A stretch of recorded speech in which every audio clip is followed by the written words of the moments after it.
the biggest cost to you is that you don't get the benefit or the protection that you think you're getting from that. And I think that's a tragedy. I mean, Centrum has had to, they got nailed by the, I don't know if it's Federal Trade Commission or the FDA just recently on misleading advertising. And what happens, what they did was that there'll be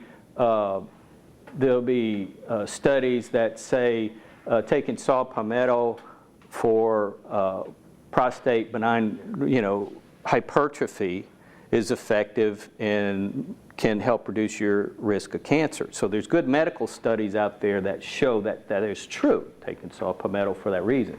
But the dosages that they used would be, 300 milligrams a day. Well, Centrum will put 3 micrograms in their tablet, their daily dosage, but yet they'll tag and try to relate to that research. And it's called pixie dusting, where it's a good term, isn't it? I mean, you just take a little bit. It's not enough to do any good. I mean, it's like, if you had an infection and the antibiotic called for taking it 4 times a day, you took it 1 time a day, you didn't get better. Well, it's because you didn't reach that level that would do you benefit, the efficacious level. And if they do that, then they are knowingly, I think they are knowingly misleading the public. And in my mind, you're taking those nutrients to reduce the severity of any disease, and it's like wearing a seatbelt. It won't prevent you from having an accident, but the facts show that if you wear a seatbelt, your risk for dying in an accident is much reduced.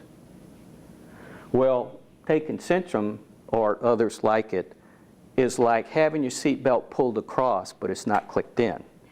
That's the biggest cost to you. It's not the money you spend on it, but it's what it costs you. Now, another all-star on there is resveratrol. Okay, you've heard the French paradox where the French have fewer heart attacks and strokes than Americans, yet they're eating all the heavy cream and, they're eating all that. And it's thought that red wine was one of the reasons that they usually they're drinking red wine. And then they started investigating red wine as to what in it might be beneficial. And in the red grapes skin, there are some very strong antioxidants called resveratrol. And that, they've started doing studies on that, and resveratrol has just been shown to reduce your blood glucose and your demands on insulin, but it's also got some real strong anti-cancer. It's also got some real strong anti-Alzheimer's effects about it. And you can get that in a supplement. The one that I have is one capsule has the equivalent of 44 bottles of red wine as far as the antioxidant is concerned. So it's not as much fun, but it's a lot cheaper. And you can do it during the daytime.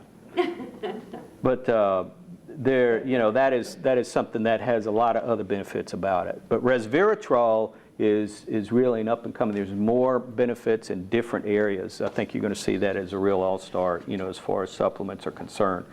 And let me just pick up on something that I did that I kind of skipped over and looking at resveratrol. This study that I'm talking about here reduced the HbA1c. You know what that is? Okay, this is important to know. The HbA1c is a part of your blood. When you do a blood test, you can ask to have that checked. It's in your blood. And it's an indicator of what your blood glucose has been over like the last 2 months.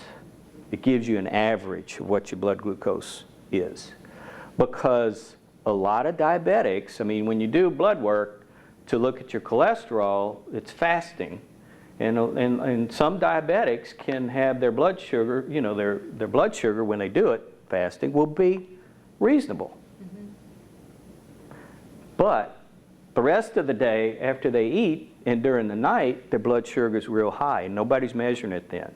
And there's a lot of people that I've seen that come in, okay, when I see them, I say, bring in your blood work, if you've had any done, and let's look over it. And they'll have a normal blood sugar, fasting blood sugar.